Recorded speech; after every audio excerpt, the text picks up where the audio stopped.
அனைவருக்கும் வணக்கம். மற்றும் ஒரு மக்கள் சேவை வாயிலாக இணைந்திருக்கின்றோம். மக்கள் சேவை இது மேம்பட்ட சமூகத்திற்கான தேடல். இந்த வாரம் நாங்கள் மக்கள் சேவையூடாக பேசப்போகின்ற விடயம் என்ன என்பதை விட, அது ஒரு விடயம் என்று சொல்வதை விட, இந்த நாட்டில் தற்போது தலை தூக்கி இருக்கின்ற ஒரு பிரச்சினைக்கான தீர்வு அல்லது அந்த பிரச்சனையில் இருந்து விடுபடுவதற்கான ஒரு வழிமுறை என்று கூட நாங்கள் சொல்லலாம். நாள்தோறும் செய்தியில் எப்படிப்பட்ட செய்திகள் இருக்கின்றனவோ இல்லையோ, நிச்சயம் போதைப்பொருள் சார்ந்த செய்திகளை நாங்கள் பார்க்க நேரிடுகின்றது. அவ்வளவு தூரம் எங்கள் நாட்டில் இப்போது புரையோடி போயிருக்கக்கூடிய இந்த போதைப்பொருள் ஒழிப்பு நடவடிக்கைகள் சார்ந்து அரசாங்கம் மிகவும் மும்முரமாக செயல்பட்டுக் கொண்டிருக்கின்றது இந்த காலகட்டங்களில். ஆகவே அந்த அடிப்படையில் இன்றைய தினம் நாங்கள் பேசப்போகின்ற விடயம் என்னவென்று பார்த்தால், இந்த போதைப்பொருளில் இருந்து அவ்வாறு போதைப்பொருள் பழக்கத்திற்கு அடிமையான அதில் இருந்து மீட்டு அல்லது அவர்களுக்கு ஒரு புனர்வாழ்வை அளித்து சமூகத்தோடு இணைந்த ஒரு சந்தோஷமான வாழ்க்கைக்கு அவர்களை வழிநடத்தி செல்லக்கூடிய விடயங்கள் எவ்வாறு அமைந்திருக்கின்றன, அவற்றை எவ்வாறு எங்கள் நாட்டில் முன்னெடுத்துக் கொண்டிருக்கின்றார்கள் என்பதை பற்றிய ஒரு தெளிவூட்டும் விழிப்புணர்வூட்டும் ஒரு கலந்துரையாடலாக இன்றைய தினம் மக்கள் சேவையின் கலந்துரையாடல் அமைய காத்திருக்கின்றது. அந்த கலந்துரையாடலுக்காக எங்களோடு அதிதியாக இணைந்து கொள்கின்றார் திரு பஷீர் முகமது ரசாட் அவர்கள். இவர் தேசிய அபாயகர ஔடதங்கள் கட்டுப்பாட்டு சபையின் வடக்கு கிழக்கு மாகாணங்களுக்கான இணைப்பாளராக சேவையாற்றிக் கொண்டிருக்கின்றார். திரு ரஷாட் அவர்களோடு தான் நாங்கள் இன்றைய தினம் எவ்வாறு போதைப் பொருளில் அகப்பட்டு அந்த போதைப் பொருள் பாவனையில் சிக்கி இருப்பவர்களை அதில் இருந்து மீட்டு புனர்வாழ் அளிப்பது என்பது பற்றியதான ஒரு காத்திரமான கலந்துரையாடலை முன்னெடுக்க இருக்கின்றோம். வணக்கம் ரஷாட். வணக்கம். பொதுவாக எங்களுடைய நாடு, நான் ஆரம்பத்தில் குறிப்பிட்டது போன்று, ஒரு குறிப்பிட்ட காலங்களுக்கு முன்பாக வரை போதைப்பொருள் பாவனை என்பதை அவ்வளவு தூரம் நாங்கள் பேசுகின்ற ஒரு நிலை இருக்கவில்லை. ஆனால் இப்போது பார்த்தால் பாடசாலை மாணவர்கள் தொடக்கம், மிகவும் துரதிருஷ்டவசமான உண்மை, பாடசாலை மாணவர்கள் தொடக்கம் பலரும் இவ்வாறான பழக்க வழக்கங்களுக்கு அடிமையாகி கொண்டிருக்கின்றார்கள் என்கின்ற போது இந்த புனர்வாழ்வு எவ்வாறு வழங்கப்பட்டு கொண்டிருக்கின்றது, அது யாருக்கெல்லாம் உதவியாக இருக்கின்றது என்பதை பற்றிய ஒரு தெளிவு மக்களுக்கு அவசியமாக இருக்கின்றது. ஆகவே முதலாவதாக எங்களுடைய நாட்டில் இன்றைய காலகட்டத்தில் நாங்கள் இந்த போதைப்பொருள் பாவனை மற்றும் அதிலிருந்து விடுபடுதல் பற்றி அதிகம் கவனம் கொள்ள வேண்டி இருக்கின்றது என்றால் அதை பற்றி ஒரு அறிமுகமும், எங்களுடைய நாட்டில் அதன் நிலவரம் எவ்வாறு இருக்கின்றது என்ற உங்களுடைய கருத்தையும் பதிவு செய்யுங்கள் ஆரம்பத்தில். நிச்சயமாக 2019ஆம் ஆண்டு நாங்கள் மீள இந்த புள்ளி விபரவியல் திரட்டொன்றை செய்திருந்தோம் போதைப்பொருள் பயன்படுத்துபவர்கள் தொடர்பாக. இந்த புள்ளி விபரவியல் திரட்டின் அடிப்படையிலே இலங்கையில் 5,30,000 பேர் போதைப்பொருள், அதாவது சட்டவிரோத போதைப்பொருளுக்கு அடிமையானவர்களாக கணக்கிடப்பட்டிருக்கிறார்கள். இதிலே 50% அதிகமானவர்கள் கஞ்சா என்று சொல்லக்கூடிய போதைப்பொருளுக்கு அடிமைப்பட்டவர்களாக, பயன்படுத்துவர்களாக கணிக்கப்பட்டிருக்கிறார்கள். இது இந்த நாட்டினுடைய 14 வயதுக்கு மேற்பட்ட மொத்த சனத்தொகையில் செய்யப்பட்ட கணக்காகும். அதே போன்று இலங்கையை பொறுத்தவரையில் 2.5 மில்லியன் பேர் இன்று புகைத்தலுக்கு ஆளானவர்களாக இருக்கிறார்கள். அதே போன்று கிட்டத்தட்ட 3 மில்லியன் பேர் ஆல்கஹால் பாவனைக்கு பயன்படுத்தக்கூடியவர்களாக இருக்கிறார்கள் என்பது கணக்கிடப்பட்டிருக்கிறது. எனவே இந்த அளவு பாரிய அளவிலான போதைப்பொருள் பயன்பாட்டாளர்கள் இலங்கையில் இருக்கும் பொழுதோ அவர்களுக்கு சிகிச்சை அளித்தல் அல்லது அவர்களுக்கு புனர்வாழ்வு அளித்தல் தொடர்பாக எங்களிடம் இருக்கக்கூடிய வசதி வாய்ப்புகள் மிகவும் குறைவானதாக, அது தொடர்பான உத்தியோகத்தர்களின் எண்ணிக்கையானது மிக குறைவானதாக இன்றைய காலகட்டம் வரை இருந்து கொண்டிருக்கிறது. இன்றைய காலத்தை பொறுத்தவரையில் அதிகரித்த பாவனையாளர்களின் காரணமாக இந்த புனர்வாழ்வு மற்றும் சிகிச்சைக்கான கேள்வியானது மிகவும் அதிகரித்து காணப்படுகிறது. எனவே மிக நீண்ட ஒரு காத்திருப்பு, ஒரு வரிசை எங்களது சிகிச்சை நிலையங்களில் காணப்படுவதை எங்களால் அவதானிக்கக்கூடியதாக இருந்து கொண்டிருக்கிறது. நாள்தோறும் இந்த போதைப்பொருள் பாவனையாளர்கள் அதிகரித்துக் கொண்டிருக்கின்ற போது அவற்றில் இருந்து அவர்களை சரியாக வழிநடத்தி செல்வதற்கான அந்த ஆளணி பற்றாக்குறை என்பதை பற்றி நீங்கள் குறிப்பிட்டிருந்தீர்கள். தொடர்ச்சியாக இதை பற்றியெல்லாம் நாங்கள் நிகழ்ச்சியில் விரிவாக பேச வேண்டும். அதற்கு முன்பாக அபாயகர ஔடதங்கள் கட்டுப்பாட்டு சபையின் ஊடாக இந்த புனர்வாழ்வு அளிக்கப்படுகின்ற இந்த செயல்முறை சார்ந்த அந்த சேவைகள் மற்றும் மக்களுக்கு இது தொடர்பாக நீங்கள் அளிக்க வேண்டிய அந்த விளக்கங்கள் பற்றியதான ஒரு அறிமுகத்தையும் இப்போது கொள்ளுங்கள். தேசிய அபாயகர ஔடதங்கள் கட்டுப்பாட்டு சபை என்று சொல்லக்கூடிய இந்த கட்டுப்பாட்டு சபையானது பாதுகாப்பு அமைச்சுக்கு கீழ் வரக்கூடிய ஒரு சபையாக இருக்கிறது. இது 1984ஆம் ஆண்டு 11ஆம் இலக்க விசேட சட்டத்தினூடாக இலங்கையிலே நிறுவப்பட்ட ஒரு சபையாக இருக்கிறது. இந்த சட்டத்தின் அடிப்படையில் தேசிய அபாயகர ஔடதங்கள் கட்டுப்பாட்டு சபைக்கு பல பொறுப்புகள் சாட்டப்பட்டிருக்கிறது. விசேடமாக போதைப்பொருள் தொடர்பான சட்டவாக்கம் அது தொடர்பான விடயங்களில் அமைச்சுக்கு அதாவது அவர்களது விளக்கங்களை கொடுப்பதற்கு இது தொடர்பான அந்த டெக்னிக்கல் நாலேஜை கொடுப்பதற்கான ஒரு நிறுவனமாக இந்த நிறுவனம் இருக்கிறது. அதே போன்று போதைப்பொருள் பயன்பாட்டர்களை அதிலிருந்து தடுப்பதற்கான முத்தடுப்பு நடவடிக்கைகளை மேற்கொள்வதற்கான பிரதான பொறுப்பு இந்த தேசிய அபாயகர ஊடகங்கள் கட்டுப்பாட்டு சபைக்கு அந்த சட்டத்தினூடாக வழங்கப்பட்டிருக்கிறது. அதே போன்று அந்த சட்டத்தோடு போதைப்பொருளுக்கு அடிமையானவர்களுக்கு சிகிச்சை அளித்தலும் புனர்வாழ்வு அளித்தலும் என்ற சட்டத்தின் ஊடாகவும் சிகிச்சை மற்றும் புனர்வாழ்வு ரீதியான சகல சட்ட ரீதியான பொறுப்புகளும் தேசிய அபாயகர ஊடகங்கள் கட்டுப்பாட்டு சபைக்கு வழங்கப்பட்டிருக்கிறது. இதிலே சிகிச்சை திட்டமிடலாக இருக்கலாம், அல்லது பிரைவேட் சென்டர்ஸ் என்று சொல்லக்கூடிய தனியார் நிலையங்களை பதிவு செய்தலாக இருக்கலாம், அல்லது சிறைச்சாலைகள் சம்பந்தப்பட்டு இந்த போதைப்பொருள் தொடர்பான சிகிச்சைகளை மேற்கொள்வதாக இருக்கலாம். அதே போன்று பிராந்தியங்களுக்கு இடையிலான போதைப்பொருள் தொடர்பான அந்த நிறுவனங்களுக்கு இடையிலான ஒரு உறவை பேணுதல் இது மிகவும் அத்தியாவசியமான ஒரு விடயமாக காணப்படுகிறது. எனவே அது கூட இந்த தேசிய அபாயகர ஊடகங்கள் கட்டுப்பாட்டு சபையின் ஊடாகத்தான் செய்யப்படுகிறது. சுருக்கமாக சொல்ல போனால் சர்வதேச ரீதியான நிகழ்வுகளிலே இலங்கை நாட்டை பிரதிநிதித்துவப்படுத்தக்கூடிய போதைப்பொருள் விடயங்களில் இலங்கை நாட்டை பிரதிநிதித்துவப்படுத்தக்கூடிய நிறுவனமாக இந்த தேசிய அபாயகர ஊடகங்கள் கட்டுப்பாட்டு சபை காணப்படுகிறது. இந்த பொறுப்புகளை நிறைவேற்றுவதற்காக எங்களது நிறுவனத்திலே பல்வேறு விதமான பிரிவுகள் காணப்படுகிறது. அதிலே கல்வி பிரிவு, அதாவது கல்வி மற்றும் பயிற்சி வழங்குவதற்கான ஒரு பிரிவு இருக்கிறது. அதே போன்று வெளிக்கல பிரிவு ஒன்று இருக்கிறது. வெளிக்கல உத்தியோகத்தர்களாக ஒவ்வொரு மாவட்ட உத்தியோகத்தர்கள் செயல்பட்டு கொண்டிருக்கிறார்கள். அதே போன்று சிகிச்சை மற்றும் புனர்வாழ்வு பிரிவு ஒன்று இருக்கிறது. அதே போன்று தெற்காசியாவிலேயே மிகச்சிறந்த உபகரணங்களோடு கூடிய ஒரு ஆய்வுக்கூடம் இருக்கிறது. அந்த ஆய்வுக்கூடத்திலே அதாவது மாதிரிகளை பரிசீலித்து எவ்வகையான போதைப்பொருட்கள் பயன்படுத்தியிருக்கிறார்கள், அதே போன்று போதைப்பொருட்களின் தூய்மைத்தன்மை சட்ட நடவடிக்கைக்காக போதைப்பொருளின் தூய்மைத்தன்மை அவசியப்படுகிறது. அது போன்ற பல்வேறு விதமான அந்த ஆய்வுக்கூட பரிசீலனைகளை செய்வதற்கான வசதி வாய்ப்புகளும் தேசிய அபாயகர ஊடகங்கள் கட்டுப்பாட்டு சபையில் இருக்கிறது. அதுவும் ஒரு தனி பிரிவாக இருந்து கொண்டிருக்கிறது. இது போன்று இன்னும் பல அந்த பிரிவுகளோடு இலங்கை முழுவதும் தனது சேவையை தேசிய அபாயகர ஊடகங்கள் கட்டுப்பாட்டு சபை 1984 ஆண்டு முதல் நடத்தி கொண்டிருக்கிறது. சிறப்பு. ஆக மொத்தத்தில் இலங்கையில் போதைப்பொருள் பாவனை தொடர்பான உள்நாட்டு சட்டங்களை உருவாக்குவதில் தொடங்கி சர்வதேச அளவில் இவ்வாறான போதைப்பொருள் வர்த்தகமாகட்டும் அல்லது போதைப்பொருள் சார்ந்த பிரச்சினைகள் பற்றி கலந்துரையாடி அதற்கான தீர்வுகள் காண்பதில் இலங்கையை பிரதிநிதித்துவப்படுத்துவது வரை அத்தனை விடயங்களையும் கட்டுக்கோப்பாக பல்வேறு பிரிவுகள் ஊடாக கொண்டு இயங்கக்கூடிய ஒரு சபையாக இதை நாங்கள் உணரக்கூடியதாக இருக்கின்றது. இதேவேளை உங்களுடைய சீர்திட்டங்கள், அதாவது இந்த போதைப்பொருள் பாவனையில் ஈடுபட்டவர்களை அதில் இருந்து மீட்டு கொண்டு வருவதற்கான அந்த சிகிச்சைகள், புனர்வாழ்வு விடயங்கள், இவை சார்ந்த அந்த சீர்திட்டங்கள் எவ்வாறு அமைந்திருக்கின்றன என்பதை பற்றிய விளக்கத்தை தாருங்கள். ஆமாம், நீண்ட காலமாக நாங்கள் இந்த புனர்வாழ்வு, முத்தடுப்பு, புனர்வாழ்வு மற்றும் சிகிச்சை விடயங்களில் நாங்கள் ஈடுபட்டு வருகிறோம் 1984 ஆண்டிலிருந்து. இருந்தாலும் இதில் நான் விசேடமாக குறிப்பிட வேண்டிய சில விடயங்கள் இருக்கின்றன. விசேடமாக தற்போதைய புதிய ஜனாதிபதி மேதகு ஜனாதிபதி அவர்களின் போதையற்ற நாடு சௌபாக்கியமான தேசம் என்ற அந்த மகுடத்தினை அடிப்படையாக கொண்டு எமது புதிய தவிசாளராக நியமிக்கப்பட்டிருக்கக்கூடிய விசேட வைத்திய நிபுணர் லக்நாத் வெலகுதர் அவர்களது வழிகாட்டலின் கீழ் நாங்கள் பல புதிய திட்டங்களை வகுத்து இன்று செயற்படுத்தி கொண்டிருக்கிறோம். விசேடமாக புனர்வாழ்வு மற்றும் சிகிச்சை தொடர்பான எங்களது கொள்ளளவு போதாமையாக இருக்கிறது என்பதை நான் ஆரம்பத்திலும் குறிப்பிட்டிருந்தேன். இது தொடர்பாக நடவடிக்கைகள் மேற்கொண்டு நிட்டம்புவில் இருக்கக்கூடிய நவதிகாந்தி என்று சொல்லக்கூடிய அந்த எமது புனர்வாழ்வு நிலையத்திலே அந்த பிரதேசத்தைச் சேர்ந்த பிரதான மதகுரு, பௌத்த மதகுருவின் உதவியோடு அவரது நிதி உதவியுடன் ஒரு புதிய நிலையம் இன்று அமைக்கப்பட்டிருக்கிறது.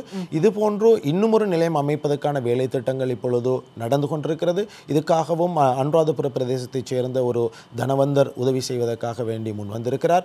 எனவே இது சம்பந்தமாக இது தொடர்பாக உதவி செய்யக்கூடிய பொதுமக்களிடமிருந்து அவர்களிடமிருந்து நாங்கள் உதவியை பெற்று அந்த சிகிச்சை நிலையங்களை மேன்மைப்படுத்த, அந்த எங்களது சிகிச்சை செய்யக்கூடிய அந்த சேவை நாடுகளின் எண்ணிக்கை அதிகரிப்பதற்கான நடவடிக்கைகளை நாங்கள் இப்பொழுது செய்து கொண்டிருக்கிறோம்.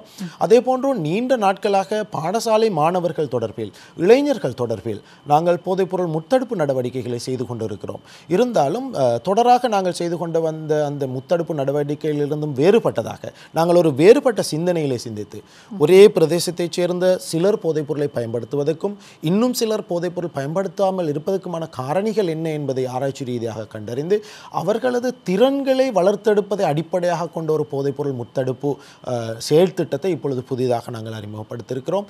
இதற்கு சிக்ஷா என்று பெயர் வைத்து இன்று அந்த செயற்திட்டத்தின் ஊடாக இலங்கையில் இருக்கக்கூடிய சகல கல்வி வலயங்களையும் சேர்ந்த 2 ஆசிரியர் ஆலோசகர்கள் இது தொடர்பான பூரண பயிற்சியை பெற்றவர்களாக இருக்கிறார்கள். அந்த ஆசிரியர் ஆலோசகர்களை பயன்படுத்தி பாடசாலையில் இருக்கக்கூடிய ஆசிரியர்களை பயிற்றுவித்து அதனூடாக பாடசாலையிலே ஒரு தொடரான நிகழ்ச்சி திட்டமாக தேவைக்கேற்ப மாத்திரமல்லாமல் ஒரு தொடர் நிகழ்ச்சி திட்டமாக திறன்களை வளர்ப்பதை அடிப்படையாக கொண்டு நாங்கள் அந்த நிகழ்ச்சி திட்டத்தை செயற்படுத்தி கொண்டிருக்கிறோம்.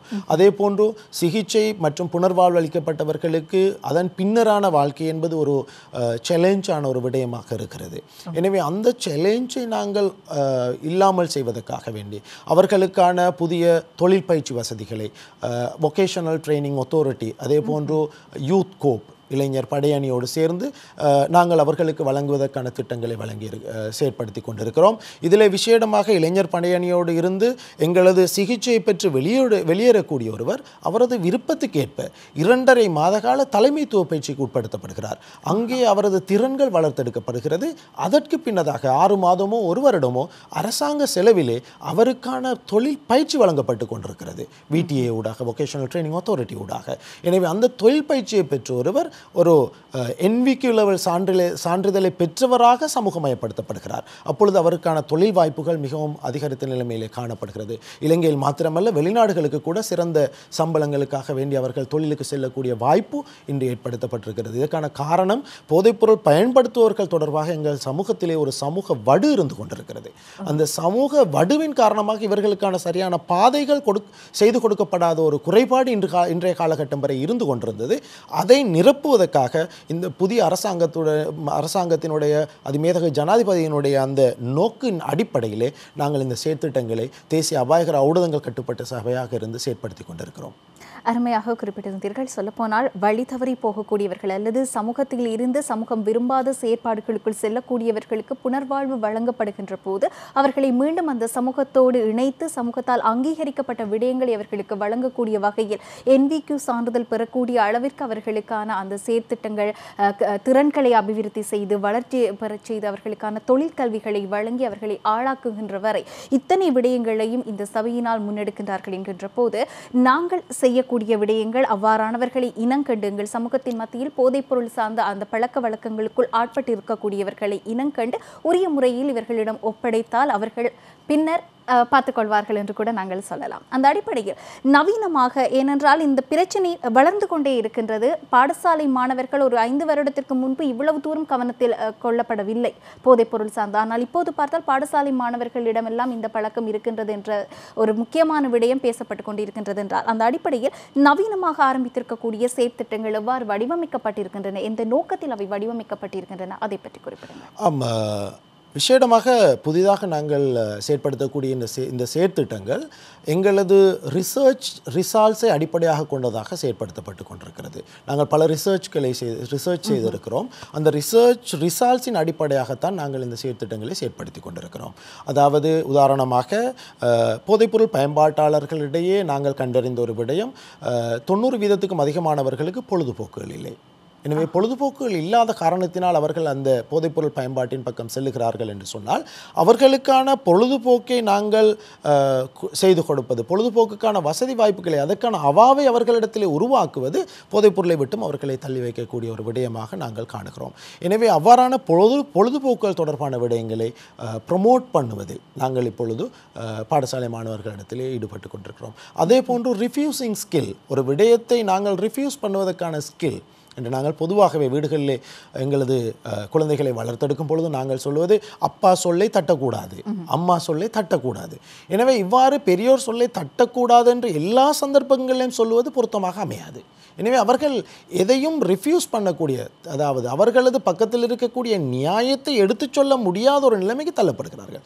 இரண்டாவது, ஒரு பொருளாதார ரீதியான ஒரு நோக்கத்தை கொண்ட ஒரு குடும்ப வாழ்க்கையை நடத்தக்கூடிய ஒரு இக்கட்டான நிலைமையில் இருக்கக்கூடிய இக்காலகட்ட குடும்பங்கள் தாய் தகப்பன் இருவரும் தொழில் செய்யக்கூடியவர்களாக இருக்கிறார்கள். குழந்தைகளோடு அவர்களது செலவழிக்கக்கூடிய நேரம் மிகவும் குறைவானதாக இருந்து கொண்டிருக்கிறது. எனவே இவ்வாறான சந்தர்ப்பங்களில் பொழுதுபோக்கு என்பது அவர்களுக்கு ஒரு சீரான பொழுதுபோக்கு என்பது மிக நல்ல ஒரு விடயமாக அமையும். எனவே அவ்வாறாக நாங்கள் கண்டறிந்த அந்த குறைபாடுகளை நிவர்த்தி செய்யக்கூடியதாக, அவர்களது திறன்களை வளர்த்தெடுக்கக்கூடியதாக, அவர்களது எதிர்பார்ப்புகளை நிறைவேற்றக்கூடியதாகத்தான் நாங்கள் இப்போதைய நவீன இந்த புதிய செயல் திட்டங்களை நாங்கள் செயற்படுத்தி கொண்டிருக்கிறோம். நாங்கள் வார வாரம் சொல்கின்றோம் மேம்பட்ட சமூகத்திற்கான தேடல் என்று. இன்றைய தினம் நாங்கள் பேசிக்கொண்டிருக்கின்ற விடயம் உண்மையிலேயே எங்கள் சமூகம் மேம்படுவதற்கு உதவிகரமாக இருக்கக்கூடிய ஒரு விடயம். ஆகவே நாங்கள் ஒரு தமிழ் தேசிய தொலைக்காட்சி என்ற அந்த பொறுப்புடைமையோடு எங்களுடைய சமூகம், குறிப்பாக மாணவர் சமுதாயம், எங்களுடைய எதிர்கால சந்ததி, அவர்கள் இந்த போதைப் பொருளின் பிடியில் இருந்து மீள வேண்டுமானால் இவ்வாறான விடயங்களை கவனத்தில் கொள்ள வேண்டும் என்பதை பற்றியதாக பேசிக்கொண்டிருக்கின்றது மக்கள் சேவையூடாக. மிக முக்கியமாக இந்த போதைப்பொருள் பாவனையில் மாணவர்கள் சிக்கிக் கொள்கின்றார்கள் என்றால் இதை உரிய நேரத்தில் இனங்காண்கின்ற பொறுப்பு என்பது ஒன்று பெற்றோரிடம் இருக்கின்றது. மிக முக்கியமாக அந்த பிள்ளைகளின் பெற்றோரை சார்கின்றது அந்த பொறுப்பு. அதேவேளை குறிப்பாக அவர்கள் அதிக நேரம் பாடசாலை அல்லது கல்வி சூழலோடு இணைந்தவர்களாக இருப்பதால் அவர்களுடைய ஆசிரியர்கள் அல்லது அந்த கல்வி சூழலில் இருக்கக்கூடிய அதிகாரிகள் இவ்வாறானவர்களை சார்கின்றது. முக்கியமாக இந்த இரு தரப்பினருக்கும் இருக்கக்கூடிய மிகப்பெரிய பிரச்சனை, என்னுடைய பிள்ளை போதைப்பொருள் பாவனைக்குள் சிக்கி இருக்கின்றதா இல்லையா என்பதை இனங்காண்பதை பற்றியதான போதிய அறிவின்மை என்று கூட சொல்லலாம். அதை பற்றிய அறியாமை கூட அந்த பிள்ளைகள் அதற்கு அடிமையாகும் வரை அவர்கள் அலட்சியமாக இருந்து விடுவதற்கு காரணியாக இருக்கின்றது. ஆகவே பெற்றோர் மற்றும் ஆசிரியர்கள் தங்களுடைய பிள்ளைகள் போதைப்பொருள் பாவனை சார்ந்து ஈடுபட்டு கொண்டு இருக்கின்றார்கள் என்பதை எவ்வாறு அறிந்து கொள்வது, அதை பற்றி பேசலாம் இப்போது. காலத்துக்கு பொருத்தமான ஒரு சிறந்த கேள்வி என்று நினைக்கின்றேன். காரணம் என்னவென்றால், சில காலங்களுக்கு முன்பு போதைப்பொருள் பயன்படுத்தி ஒருவரை இலகுவாக இனங்காணக்கூடிய சில சந்தர்ப்பங்கள் காணப்பட்டது. ஒன்று, உடல் ரீதியான வெளிப்படையாக தெரியக்கூடிய மாற்றங்கள் பலது இருந்தது. அதே போன்று அந்த போதைப்பொருளை பயன்படுத்தியவருக்கு என்று விசேடமான சில துர்நாற்றம் போன்ற விடயங்கள் வெளிப்படக்கூடியதாக இருந்தது. இருந்தாலும் இன்றைய காலத்திலே மாணவர்கள் பயன்படுத்தக்கூடிய புதிய போதைப் பொருட்களிலே அவ்வாறான எந்த விதமான வெளிப்படையான தன்மைகளும் காணப்படாததாக இருக்கிறது. எனவே அதனுடைய அந்த துர்நாற்றத்தை வைத்தோ அல்லது உடலில் ஏற்படக்கூடிய மாற்றங்களோ ஏற்படாத ஒரு நிலைமை காணப்பட்டு கொண்டிருக்கிறது. எனவே அவற்றை இவை சம்பந்தமாக போதைப்பொருள் பயன்படுத்துகிறார்கள் என்பதை உறுதி செய்து கொள்வதற்காக வேண்டிய ஒரு வித்தியாசமான அணுகுமுறையை நாங்கள் கையாள வேண்டிய ஒரு கட்டாயத்துக்கு உட்படுத்தப்பட்டிருக்கிறோம். விசேடமாக இதிலே முதல் விடயமாக, போதைப்பொருள் பயன்பாட்டை ஆரம்பித்த ஒருவர் ஒரு தொழில் செய்பவராக இருந்தால் அவர் தொழிலுக்கு லீவு போடுவதற்காக ஆரம்பிப்பார். தொழிலே அவருக்கு அவ்வளவாக இன்ட்ரெஸ்ட் இருக்காது, நாட்டம் இருக்காது. அதே போன்று பாடசாலை செல்லக்கூடிய மாணவர்கள் பாடசாலை செல்வதற்கான நாட்டத்தை குறைத்துக் கொள்வார்கள். வாரத்திலே ஒரு நாளிலே ஆரம்பித்து 2 நாள் 3 நாள் ஒரு வாரம் என்ற அளவுக்கு பாடசாலைக்கு இடைவெளி விடக்கூடியவர்களாக மாறுவார்கள். இது நாங்கள் ட்ராப் அவுட் என்று சொல்லுவோம். இதை விசேடமாக இந்த ட்ராப் அவுட் என்பது, ஸ்கூல் ட்ராப் அவுட் என்பது போதைப்பொருள் பயன்படுத்தக்கூடிய மாணவர்களிடத்திலே கண்டறியக்கூடிய இலகுவான ஒரு விடயமாக இருக்கிறது. இரண்டாவதாக, இந்த போதைப்பொருள் பயன்படுத்தக்கூடியவர்களிடம் காணப்படக்கூடிய அடுத்த ஒரு அறிகுறிதான், நண்பர்கள் வட்டத்தை மாற்ற ஆரம்பிப்பார்கள். இவ்வளவு காலமும் நல்ல நண்பர்களோடு பழகி கொண்டிருந்திருப்பார்கள். இப்பொழுது அவர்களது அந்த பாவனை தொடர்பாக உதவி செய்யக்கூடிய நண்பர்களை நாடியதாக அவர்களது அந்த நண்பர் வட்டம் மாறிக்கொண்டிருக்கும். காரணம் என்னவென்று சொன்னால், பழைய நண்பர்கள் நிச்சயமாக அவர்கள் நல்ல நண்பர்கள் என்ற காரணத்தினால் அவர்கள் அந்த போதைப்பொருள் பயன்பாட்டுக்கு எதிரானவர்களாக இருந்து கொண்டிருப்பார்கள். எனவே அந்த எதிர்ப்புத்தன்மை காட்டக்கூடியவர்களை விட்டும் அவர்களுக்கு சாதகமாக செயற்படக்கூடிய நண்பர் வட்டத்தை தேடியவர்கள் மாறக்கூடியவர்களாக இருப்பார்கள். மூன்றாவது, இவர்கள் பல பிரச்சனைகளில் ஈடுபடக்கூடியவர்களாக இருப்பார்கள். அந்த பிரச்சனைகள் சில நேரங்களிலே போலீஸ் நிலையங்கள் வரை சென்று முடிவடையக்கூடிய பிரச்சனைகளாக கூட இருக்கலாம். சில சந்தர்ப்பங்களிலே ஒருவருக்கு காயத்தை ஏற்படுத்தி சில நேரங்களிலே உயிராபத்துக்களை ஏற்படுத்தக்கூடிய பிரச்சனைகளாக கூட இருக்கும். இருந்தாலும் அந்த குறித்த பிரச்சனைக்கும் இந்த நபருக்கும் இடையில் எந்த தொடர்பும் இருக்காது. அதாவது இவருக்கு இந்த தொடர்பும் இல்லாமல் எங்கோ செல்லக்கூடிய ஒரு பிரச்சனையிலே இவர் தலையீடு செய்து அந்த பிரச்சனையில் ஈடுபடக்கூடியவராக மாறியிருப்பார். இதற்கு மேலதிகமாக தன்னுணர்வற்ற நிலையிலே அவர் இருப்பது. சாதாரணமாக பாடசாலை சென்று வரக்கூடிய மாணவர்கள் அந்த நேரத்திலே அதிக வெப்பமாக இருக்கலாம், வியர்வையாக இருக்கலாம். அவ்வாறாக இருக்கும் சந்தர்ப்பங்களிலே அவர்கள் அந்த தன்னுணர்வற்ற நிலையிலே ஃபேன் கூட பயன்படுத்தாமல், சில நேரத்திலே ஏசி இருந்தால் ஏசியை கூட பயன்படுத்தாமல், உடைகளை மாற்றாமல் அப்படியே அவர்கள் தூங்கக்கூடிய ஒரு நிலைமையை நாங்கள் காணக்கூடியதாக இருக்கும். அதே போன்று இன்னொரு பக்கத்திலே நாங்கள் நோக்கும் பொழுது தனிமையை விரும்பக்கூடியவர்களாக மாறுவார்கள். தாய் தகப்பனிடத்திலே மிக முகம் கொடுக்கிறதுக்கு தயங்கக்கூடிய விரும்பக்கூடியவர்களாக, தனிமையை விரும்பக்கூடியவர்களாக பெரும்பாலான சந்தர்ப்பத்திலே அவர்கள் மாறக்கூடியதை நாங்கள் அவதானிக்கலாம். அதற்கு மேலதிகமாக அவர்களது முகங்களிலே, நடத்தைகளிலே மாற்றங்களை நாங்கள் அவதானிக்கக்கூடியதாக இருக்கும். சில நடத்தை மாற்றங்களை அவர்களிடத்திலே நாங்கள் காணலாம். அதாவது இவ்வளவு காலமும் அவர்கள் எந்த அளவுக்கு முகம் கொடுத்தார்கள், பிரச்சனைகளுக்கு முகம் கொடுத்த விதங்கள், இவற்றிலிருந்து ஒரு மாற்றத்தை அவதானிக்கக்கூடியதாக இருக்கும். சில சந்தர்ப்பங்களிலே இவ்வளவு காலமும் வீட்டிலே சூடாக தேநீர் அருந்திருப்பார்கள். ஆனால் இப்பொழுது புதிதாக சூடாக அருந்துவது அவர்களுக்கு கடினமாக இருக்கும். அதே போன்று உரைப்பு என்பது தொடர்ச்சியாக ஒரே அளவு உரைப்பைத்தான் தாய் பயன்படுத்தி சமைத்திருப்பால், ஆனால் புதிதாக அவருக்கு அந்த உரைப்பு அதிகமானதாக விளங்கும். காரணம் என்னவென்றால், வாயின் உதட்டின் அடியிலே எல்லாம் வைத்து பயன்படுத்தக்கூடிய சில போதைப் பொருட்களின் காரணமாக அவர்களது அந்த உதட்டின் கீழே இருக்கக்கூடிய அந்த தசை நார்கள் பாதிக்கப்பட்டிருக்கிறது. அந்த பாதிப்பின் காரணமாக சூட்டை தாங்க முடியாத தன்மை, உரைப்பை தாங்க முடியாத தன்மை போன்ற பல விடயங்களுக்கு அவர்கள் முகம் கொடுப்பார்கள். எனவே இவ்வாறான விடயங்களை ஒரு பெற்றோர் பிரதானமாக பெற்றோர், இரண்டாவதாக ஆசிரியர்கள், இவர்கள் அவதானிப்பார்கள் இருந்தால் சரியான முறையிலே நிச்சயமாக எங்களுக்கு ஆரம்ப கட்டத்திலேயே இந்த போதைப்பொருள் பயன்பாட்டாளர்களை கண்டறிந்து அவர்களுக்குரிய சிகிச்சையை வழங்கக்கூடிய ஒரு தன்மை காணப்படுகிறது. சில சந்தர்ப்பங்களிலே இவற்றை கண்டறிந்து இவற்றை தெரிந்த நிலைமையிலே தாய்மார்கள் இருக்கிறார்கள். பெரும்பாலும் தாய்மார்கள் குழந்தைகளோடு மிகவும் ஒரு நெருங்கிய உறவை பேணக்கூடியவர்கள் தகப்பனை விடவும். எனவே இவ்வாறு அவர்கள் கண்டறியப்படும் சந்தர்ப்பத்திலும் கூட உரிய நிலைமைக்கு, அதாவது உரிய நபர்களுக்கு அதை தெரிவித்து சிகிச்சையோ அந்த திருத்தத்தையோ நாடக்கூடியவர்களாக அந்த தாய்மார்களை காணவில்லை. தனது பிள்ளைக்கு ஏதாவது பனிஷ்மெண்ட் கிடைக்கக்கூடாது, அப்பா அடித்து விடக்கூடாது என்பதற்காக அழுது அவர்களிடத்திலே சொல்வதை மாத்திரம் செய்து நிறுத்தி விடுகிறார்கள். எனவே அதற்கு மேலாக அவர்களுக்கு எந்த கட்டுப்பாடும் விதிக்கப்படுவதில்லை. அந்த கட்டுப்பாடு இல்லாத காரணத்தால் தாயை இலகுவாக அந்த அன்பு என்ற விடயத்தை வைத்து ஏமாற்றிவிட்டு தொடர்ச்சியாக இந்த குழந்தை அந்த பயன்பாட்டை செய்யக்கூடியதாக மாறுகிறது. எனவே எந்த குழந்தையாக இருந்தாலும் 100க்கு 100% அந்த குழந்தைகளை நம்பாதீர்கள். அவர்கள் எந்த சந்தர்ப்பத்திலும் பிழை செய்யக்கூடியவர்களாக இருப்பார்கள்.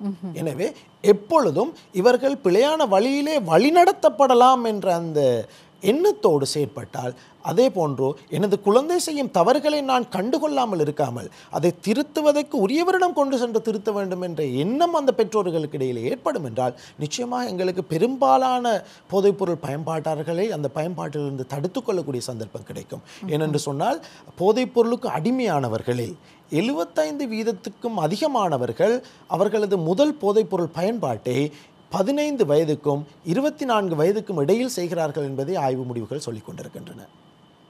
இலங்கை போன்ற ஒரு நாட்டில் இந்த 15 வயது 24 வயது என்ற இந்த வயது வரம்பு என்பது பெற்றோரின் கீழ் நாங்கள் வளரக்கூடிய காலம். இதுவே ஒரு மேற்கத்திய உலகம் என்றால் நாங்கள் 18 வயதுக்கு பிற்பாடு பெற்றோரை விட்டு விலகி இருக்கின்றோம். ஆகவே இவ்வாறான பயன்பாடுகளில் அவர்களை நாங்கள் கவனம் ஏன் செலுத்தவில்லை என்ற கேள்வி கேட்க முடியாது போன்ற விடயங்களை காரணம் காட்டலாம். ஆனால் இலங்கை போன்ற எங்களுடைய கலாச்சாரம் அதிகம் செல்வாக்கு செலுத்தக்கூடிய நாடுகளில் 24-25 வயது வரை நாங்கள் எங்களுடைய பெற்றோருக்கு பிள்ளைகளாகத்தான் வாழ்ந்து கொண்டிருக்கின்றோம். ஆனாலும் இப்போது இவர் கூறுகின்ற போதுதான், எங்களுடைய அதிதி கூறுகின்ற போதுதான், பிள்ளைகள் இவ்வாறு போதைப் பொருளை பயன்படுத்துவது தெரிந்தும் ஏதோ ஒரு அச்சத்தின் காரணமாக நாங்கள் அந்த பிள்ளைகளை கண்டிக்க தவறும் பட்சத்தில் நாளை எப்போதுமே யாராலும் கண்டிக்க திருத்த முடியாத ஒரு பிள்ளையாக அவர் மாறிவிடக்கூடிய, சமூக விரோத செயல்களில் ஈடுபடக்கூடிய ஒரு பிரஜையாக மாறக்கூடிய நிலை ஏற்பட்டுவிடும். ஆகவே எந்த ஒரு விடயமானாலும் அதை அடிப்படையில் இனங்காண்கின்ற போது அதற்கான தீர்வையும் இலகுவாக நாங்கள் பெற்றுக்கொள்ள முடியும். அதுதான் இன்றைய நிகழ்ச்சியினுடைய நோக்கமாகவும் இருக்கின்றது உண்மையில்.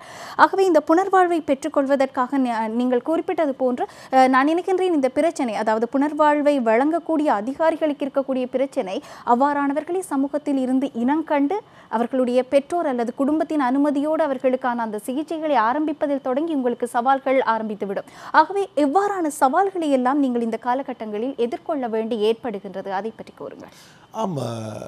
இன்றைய நவீன காலகட்டத்தை பொறுத்தவரையில் விசேடமாக இந்த கோவிட் தொற்று உலகளாவிய ரீதியிலே ஏற்பட்டதன் பின்னரான காலகட்டத்திலே நாங்கள் ஒரு பாரிய அளவிலான சவால்களுக்கு முகம் கொடுக்க வேண்டியவர்களாக மாறினோம். காரணம், கூடுதலான பாடசாலை மாணவர்களாக இருக்கலாம், தொழிலுக்கு சென்றவர்களாக இருக்கலாம், இவர்கள் வீட்டினுள்ளே தனிமைப்படுத்தப்பட்ட ஒரு நிலைமை ஏற்பட்டது. இந்த தனிமைப்படுத்தப்பட்ட நிலைமையின் காரணமாக இவர்களுக்கு வெளியே செல்ல முடியாமை மற்றும் அவர்களுக்கு தேவையான போதைப் பொருட்களை பெற்றுக்கொள்வதில் ஏற்பட்ட சிரமம் இருந்தது. இந்த சிரமம் ஏற்படும் பொழுது, அதாவது பொதுவாகவே போதைப்பொருள் பயன்படுத்தி அதற்கு அடிமையான ஒருவர் அதை திடீரென்று விடும் பொழுது, அதை விட்டு ஒதுங்கும் பொழுது அவருக்கு அந்த போதைப்பொருள் பயன்பாடு தொடர்பான உள உபாதைகள் ஏற்படுகின்றன. இதை நாங்கள் வித்ரோவல் சிண்ட்ரோம்ஸ் என்று சொல்லுவோம். இந்த வித்ரோவல் சிண்ட்ரோம்ஸ் ஒரு குறிப்பிட்ட காலம், பொதுவாக சில நாட்கள் முதல் 2 வாரங்கள் வரையான காலகட்டங்கள் இருக்கலாம். எனவே இவர்கள் வீட்டிலே அந்த தனிமைப்படுத்தப்பட்ட காலத்தில் பெற்றோர்கள் அந்த சந்தர்ப்பத்தில் தான் அவதானித்தார்கள் இவர்களிடத்திலே இந்த வித்ரோவல் சிண்ட்ரோம்ஸ் வருவதை. அவ்வாறு அவதானிக்கப்பட்ட சந்தர்ப்பத்திலே இவர்களுக்கு அது ஒரு வித்தியாசமான அனுபவமாக இருந்தது. அவர்களுக்கு ஒரு பயம் ஏற்பட்டது. இவர்களுக்கு எனது பிள்ளைக்கு என்ன நடந்திருக்கிறது, ஏன் இவர் இவ்வாறு செயற்படுகிறார், திடீரென்று இவருக்கு ஏன் இந்த காய்ச்சல் போன்ற விடயங்கள் ஏற்படுகிறது, திடீரென்று உடல் வலி ஏன் ஏற்பட்டது, திடீரென்று அவருக்கு தூக்கமின்மை ஏன் ஏற்பட்டது என்ற ஒரு சிந்தனைக்கு தள்ளப்பட்டார்கள். இவ்வாறு தள்ளப்பட்ட பெற்றோர்கள் எங்கு உதவியை பெற்றுக்கொள்ளலாம், உதவிக்காக யாரை நாடலாம் என்ற அந்த போதிய அறிவின்மையின் காரணமாக ஒரு தள்ளாடிய ஒரு நிலைமையை நாங்கள் அவதானிக்கக்கூடியதாக இருந்தது. எனவே இந்த நிலைமையை கருத்தில் கொண்டு அந்த காலகட்டத்துக்குள்ளே நாங்கள் ஒரு தொலைபேசி சேவையை அறிமுகம் செய்தோம். அந்த தொலைபேசி சேவை இப்பொழுது ஒரு பொதுவான உதவி தொலைபேசி சேவையாக 1927 1927 என்ற சேவையாக இப்பொழுது செயற்பட்டு கொண்டிருக்கிறது. அந்த நேரத்திலே அது வேறொரு இலக்கமாகத்தான் இருந்தது. அந்த இலக்கம்தான் இப்பொழுது 1927 என்று மாற்றப்பட்டிருக்கிறது. அந்த சேவையை தொடங்கி ஒரு வார காலத்துக்குள் கிட்டத்தட்ட 10,000 தொலைபேசி அழைப்புகளுக்கு நாங்கள் முகம் கொடுக்க வேண்டிய ஒரு இக்கட்டான நிலைமைக்கு மாற்றப்பட்டோம். நான் சில சந்தர்ப்பங்களிலே அதிகாலை 1 மணி 2 மணி 3 மணிக்கு கூட தொலைபேசி அழைப்புகளுக்கு ஆன்சர் பண்ணின சிச்சுவேஷன் இருந்தது. 2-3 நாட்கள் தூங்காமல் நாங்கள் வேலை செய்ய வேண்டிய ஒரு இக்கட்டான நிலைமைக்கு தள்ளப்பட்டோம். அந்த அளவு போதைப்பொருள் பயன்பாட்டாளர்கள் அதிக அளவிலே பெற்றோர்களால் இனங்காணப்பட்ட ஒரு சந்தர்ப்பமாக இந்த சந்தர்ப்பம் விசேடமாக நான் குறிப்பிட விரும்புகின்றேன். எனவே அந்த அளவு இரவு பகல் பாராமல் அந்த காலத்தில் கூட நாங்கள் எங்களது சேவையை மக்களுக்காக வழங்கி இருந்தாலும் அந்த சந்தர்ப்பத்திலே அவர்களுக்கு அந்த வித்ரோவல் சிண்ட்ரோம்ஸில் இருந்து வெளிவருவதற்கான ஒரு சிறிய உதவியைத்தான் எங்களால் செய்யக்கூடியதாக இருந்தது. பின்னர் அதற்கு இந்த COVID-19 அந்த தனிமைப்படுத்தல் காலத்துக்கு பின்னராக நாங்கள் அவர்களை எங்களது மாவட்ட உத்தியோகத்தர்கள் மூலமாக ஏனைய எங்களது அதாவது உத்தியோகத்தர் மூலமாக சிகிச்சைக்கு உட்படுத்தக்கூடிய நிலைமையை ஏற்படுத்தி, அதே போன்று ஒவ்வொரு பிரதேசத்திலும் இருக்கக்கூடிய கண்டறியப்பட்ட வைத்தியசாலைகளின் உளநலப் பிரிவுகளை இதற்கு சிகிச்சை அளிக்கக்கூடிய நிலையங்களாக நாங்கள் மாற்றி அந்த உளநலப் பிரிவுகளோடு அவர்களுக்கு தொடர்பினை ஏற்படுத்தி நாங்கள் அந்த சிகிச்சை திட்டங்களை மேற்கொண்டோம். எனவே இதிலே பலர் நன்மை அடைந்திருக்கிறார்கள். விசேடமாக இந்த பெற்றோர்களுக்கு இது தொடர்பான அறிவு, அதாவது யாரிடம் இது தொடர்பான உதவியை பெற்றுக்கொள்ளலாம் என்ற அறிவு இன்மை ஒரு பாரிய சமூகத்தில் காணப்பட்ட பாரிய பிரச்சனையாக அச்சந்தர்ப்பத்தில் எங்களால் காணப்பட்டது. ஆகவே நீங்கள் சொல்கின்ற போது ஒரு விடயம் தெரிகின்றது. கொரோனா என்பதை நாங்கள் அனைவருமே எதிர்மறையான ஒரு விடயமாகத்தான் பார்த்து கொண்டிருக்கின்றோம். ஆனால் இப்படியான விடயங்களை தெரிந்து கொள்கின்ற போதுதான் இந்த லாக்டவுன் அல்லது இந்த கொரோனா கால பகுதியில் நாங்கள் வீட்டில் முடங்கிய அந்த சந்தர்ப்பம் என்பது எங்கள் பிள்ளைகளை அல்லது போதைப்பொருள் பாவனையில் இருந்திருக்கக்கூடியவர்களை அடையாளம் காண்பதற்கும் உதவி இருக்கின்றது. ஆகவே எந்த ஒரு விடயத்திலும் நன்மையும் இருக்கின்றது, தீமையும் இருக்கின்றது என்பதை புரிந்து கொள்ளக்கூடியதாக இருக்கின்றது. குறிப்பாக இந்த இடத்தில் நாங்கள் அப்படியான நெருக்கடியான காலகட்டத்தில் கூட தேசிய அபாயகர ஊடகங்கள் கட்டுப்பாட்டு சபை வழங்கிய அந்த சேவைக்காக ஒரு தேசிய தமிழ் தொலைக்காட்சி என்ற அடிப்படையில் நாங்கள் பாராட்டுகளையும் நன்றிகளையும் தெரிவித்துக் கொள்கிறோம். மக்கள் சேவை மேம்பட்ட சமூகத்திற்கான தேடலாக இந்த வாரம் போதைப் பொருளில் இருந்து விடுபடுவது தொடர்பான ஒரு கலந்துரையாடலை தான் மேற்கொண்டு கொண்டிருக்கின்றோம். அந்த அடிப்படையில் இவ்வளவு நேரம் அதிதியோடு பேசியதில் இருந்து ஒரு விடயம் தெளிவாகின்றது. போதைப்பொருள் பாவனை என்பது யாரை வேண்டுமானாலும் எச்சந்தர்ப்பத்தில் வேண்டுமானாலும் ஆட்கொள்ளக்கூடிய அளவுக்கு எங்கள் மத்தியில் வேரூன்றி போயிருக்கின்றது. திரை மறைவில் அவ்வாறு வேரூன்றி போயிருக்கக்கூடிய விடயத்தை நாங்கள் பார்த்து அஞ்சுவதை விட அது தொடர்பான சிகிச்சை முறைகள் மற்றும் அந்த புனர்வாழ்வு செயற்பாடுகள் பற்றிய தெளிவு எங்கள் மத்தியில் இருக்கின்ற போது அதில் இருந்து நாங்கள் விடுபடுவதற்கு ஒவ்வொருவரும் மிகவும் தீவிரமாக முயற்சிகளை மேற்கொள்ளக்கூடியவர்களாக இருக்கின்றோம். ஆகவே மீண்டும் நாங்கள் இந்த கலந்துரையாடலுக்குள் இணைந்து கொண்டால் இலங்கையை பொறுத்தவரையில் அநேகமான பகுதிகள் இப்போது நாங்கள் கிராமங்கள் நகரங்கள் என்று அனைத்தும் கலந்த ஒரு நாடாக இருக்கின்றோம். அபிவிருத்தி அடைந்து வருகின்ற ஒரு நாடு என்ற அடிப்படையில் இருக்கின்றோம். ஆனாலும் கூட இந்த போதைய பொருள் பாவனை பற்றியதான புள்ளி விவரங்கள் தரவுகளின் அடிப்படையில் இலங்கையில் என்ன மாதிரியான பகுதிகளில் இந்த போதைப்பொருள் பாவனையின் அளவு கணிசமாக இருக்கின்றது என்பதை பற்றி உங்களுடைய கருத்து என்ன சார்? ஆம், புள்ளி விவரங்களின் அடிப்படையிலே மேல் மாகாணம் பயன்பாட்டிலே அதிகமாக இருந்து கொண்டிருக்கிறது. அதிலும் அதிகமாக பயன்படுத்தக்கூடிய மாவட்டம் என்ற அடிப்படையிலே கொழும்பு மாவட்டம் இருந்து கொண்டிருக்கிறது. அடுத்தடுத்த மாவட்டங்கள் விசேடமாக குருநாகல், கண்டி போன்ற மாவட்டங்கள் அதுக்கு அடுத்ததாக புள்ளி விவரங்களில் இருந்தாலும் அண்மை காலமாக வீதாசார அடிப்படையிலே பார்க்கும் பொழுது வடக்கு கிழக்கு மாகாணங்களிலே இருக்கக்கூடிய போதைப்பொருள் பயன்பாட்டில் கவனிக்கக்கூடிய அளவு அவதானிக்கக்கூடிய அளவு மாற்றங்கள் அதிகரிப்புகள் ஏற்பட்டிருப்பதை காணக்கூடியதாக இருக்கிறது. அது மாத்திரமல்ல, அந்த அதிகரிப்புகளோடு சேர்ந்து சிறு சிறு குற்றங்கள் கூட, சிறு சிறு களவுகள், அதே போன்று கொள்ளைகள், வழிப்பறி கொள்ளைகள், இவ்வாறான பல விடயங்கள் அது இளைஞர்களால் விசேடமாக அது பாடசாலை மாணவர்கள், அதாவது A-level போன்ற பகுதியில் இருக்கக்கூடிய 15 வயதில் இருக்கக்கூடியவர்கள் என்று சொல்லலாம், அந்த வயதில் இருக்கக்கூடியவர்களால் செய்யப்படுவதை அவதானிக்கக்கூடியதாக இருக்கிறது. அதே போன்று போதை பாவனையோடு ஒட்டியதாக வரக்கூடிய சில நாசகார செயல்களிலே, சமூக விரோத செயல்களிலே இவ்வாறான இளைஞர்கள் ஈடுபட்டு அது தொடர்பான பல அறிக்கைகள் கிடைப்பதாக போலீசாரிடமிருந்து எங்களுக்கு அறியக்கூடியதாக இருக்கிறது. அது மாத்திரமல்ல, அண்மை காலங்களிலே பத்திரிகைகளில் கூட நாங்கள் காணக்கூடியதாக இருந்தது. எனவே இவ்வாறு வடக்கு கிழக்கு மாகாணத்திலே அதிகரித்த தன்மை ஒன்று இருந்து கொண்டிருக்கிறது. அதே போல் இன்றைய காலகட்டத்தை நோக்கும் பொழுது இந்த COVID-19 பிரச்சினைக்கு பின்னதாக பாடசாலை மாணவர்களுக்கு விசேடமாக மொபைல் ஃபோன் யூசேஜை பயன்படுத்தக்கூடிய ஒரு சான்ஸ், அதாவது கைத்தொலைபேசிகளை பயன்படுத்தக்கூடிய ஒரு நிலைமை அதிகரித்திருக்கிறது. இவர்கள் சமூக வலைத்தளங்களை விசேடமாக அவர்கள் பயன்படுத்தி கொண்டிருக்கிறார்கள். இந்த சமூக வலைத்தளங்களின் ஊடாக மிகவும் நுட்பமாக போதைப்பொருள் விளம்பரங்கள் இடம்பெற்றுக் கொண்டிருக்கிறது. இது ஒரு பெரும்பாலான காரணியாக இருந்து கொண்டிருக்கிறது இன்று இந்த போதைப்பொருள் பயன்பாடு அதிகரிப்பதற்கு. அதிலும் விசேடமாக பாடசாலை மாணவர்களுடைய அதிகரிப்பு காணப்படுவதை போன்றே இன்று இலங்கையை பொறுத்தவரையில் பெண்களிடம் போதைப்பொருள் பயன்பாடு என்பதும் அதிகரித்து கொண்டிருக்கிறது. இதிலே ஒரு விசேட பகுதியாக ஒளிபரப்பப்படக்கூடிய சில தொலைக்காட்சி நாடகங்கள் போன்ற விடயங்களை அவர்கள் காட்டிக் கொண்டிருக்கிறார்கள் காரணங்களாக. இதிலே ஒரு முன்மாதிரியான காட்சிகளாக, பிரச்சனைகளுக்கு தீர்வு காணக்கூடிய காட்சிகளாக, அல்லது அவர்களது சோஷியல் ஸ்டேட்டஸ், அந்த சமூக அந்தஸ்தை காட்டக்கூடிய ஒரு பயன்பாடாக இந்த போதைப்பொருளை காட்டிக் கொண்டிருக்கிறார்கள். இது பெண்கள் மத்தியிலே அவர்கள் மத்தியிலே அந்த போதைப்பொருளை பயன்பாட்டை அதிகரிப்பதற்கான மிக முக்கிய ஒரு காரணியாக கூட இருக்கிறது என்று சொல்லலாம். எனவே விசேடமாக இளைஞர்கள், அதுவும் வடக்கு கிழக்கு மாகாண இளைஞர்களிடத்திலும் அதே போன்று நாடு பூராவும் பார்க்கும் பொழுது பெண்களிடத்திலும் இந்த போதைப்பொருள் பயன்பாடு அண்மை காலமாக அதிகரித்து கொண்டு வருவதை நாங்கள் அவதானிக்கக்கூடியதாக இருக்கிறது. ஒரு துர்ப்பாக்கியமான நிலை என்றுதான் சொல்ல வேண்டும். ஆகவே பெண்கள் அவர்களுடைய பாவனையும் அதிகரித்துக் கொண்டிருக்கின்றது. போதைப்பொருள் பிடியில் அவர்களும் சிக்குகின்றார்கள் என்றால் ஒரு காலகட்டத்தில் யாரை யார் காப்பாற்றுவது என்ற நிலை இல்லாமல் போய்விடக்கூடிய வாய்ப்பும் இருக்கின்றதாகவே எங்களுடைய பிள்ளைகளை அவதானிக்கின்ற போது இவ்வாறான பழக்க வழக்கங்கள், அதற்கான அறிகுறிகள் பற்றியெல்லாம் நாங்கள் ஏறவே பேசி இருக்கின்றோம். அவ்வாறான அறிகுறிகள் எங்கள் பிள்ளைகளிடம் இருக்கின்ற போது அது பற்றியதான தயக்கமோ அல்லது சமூகம் பற்றியதான களங்கத்தை கண்டு அச்சமோ இல்லாமல் நாங்கள் உடனடியாக அதற்கான அந்த புனர்வாழ்வு செயற்திட்டங்களில் இறங்கினால் எங்களுடைய பிள்ளைகளின் எதிர்காலம் காப்பாற்றப்படும். மீண்டும் மீண்டும் நாங்கள் அதைத்தான் வலியுறுத்த வேண்டி இருக்கின்றது. இதேவேளை சிகிச்சை முறைகள் எல்லாம் என்ன படிமுறையில், என்ன அடிப்படையில் இடம்பெற்றுக் கொண்டிருக்கின்றன? காரணம், ஒருவரை இனம் காண்பது தொடங்கி அதன் பிற்பாடு அவருக்கு சிகிச்சை, அதன் பின்னர் புனர்வாழ்வு என்பது வரையான அந்த படிமுறைகள் எவ்வாறு வழங்கப்பட்டு கொண்டிருக்கின்றன, அதை பற்றி கூறுங்கள். ஆமாம், எங்களது சிகிச்சை நிலையம் ஒன்றுக்கு போதைப் பொருளுக்கு அடிமையாகிய ஒருவர் அல்லது பயன்படுத்தக்கூடிய ஒருவர் அனுமதிக்கப்படும் பட்சத்தில் முதல் 2 வார காலத்துக்குள் அவர்களது தேவைக்கு ஏற்ப அந்த ஏற்படக்கூடிய உடல் உள உபாதைகள், அதாவது விட்ரோவல் சிண்ட்ரோம்ஸுக்கான மெடிக்கல் ட்ரீட்மெண்ட்டை நாங்கள் சுகாதாரத்துறையினரது உதவியோடு கொடுத்து கொண்டிருக்கிறோம். அதனைத் தொடர்ந்து அந்த 14 நாட்கள் அவர்களது விட்ரோவல் சிண்ட்ரோம்ஸின் பின்னர் அவர்கள் அதிலிருந்து சீராகியதன் பின்னர் அவர்களது ஹிஸ்ட்ரி, வரலாற்றை எடுத்து அவர்களது அந்த ஹிஸ்ட்ரியின் அடிப்படையிலே ஒரு சிகிச்சை திட்டமிடலை மேற்கொண்டு உளவளத்துணை தலையீட்டை செய்கின்றோம். அங்கு அவர்களுக்கு போதைப்பொருள் தொடர்பாக இருக்கக்கூடிய பிழையான எண்ணங்கள் தொடர்பான மாற்றங்கள் ஏற்படுத்தப்படுகிறது. அதே போன்று குடும்ப உளவளத்துணை ஊடாக குடும்பத்தினரான உறவு மீண்டும் கட்டியெழுப்பப்படுகிறது. அதே போன்று பொதுவான குழு உளவளத்துணைகள் ஊடாக சமூகத்தின் அந்த இணைப்பு மீண்டும் ஏற்படுத்தப்படுகிறது. இவ்வாறான பலவிதமான உளவளத்துணை செயற்பாடுகளை செய்து கொண்டிருக்கிறோம்.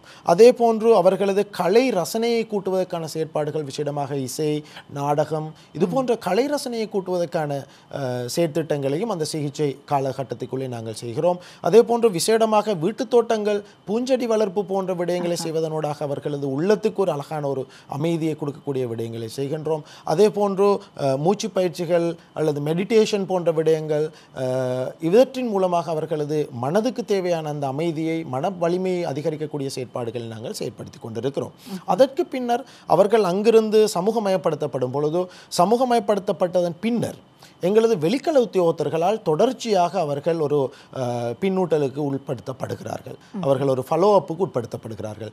எங்களை ஆரம்பத்திலே குறுகிய காலகட்டத்துக்குள் அந்த ஃபாலோ அப் செய்யப்படுகிறது.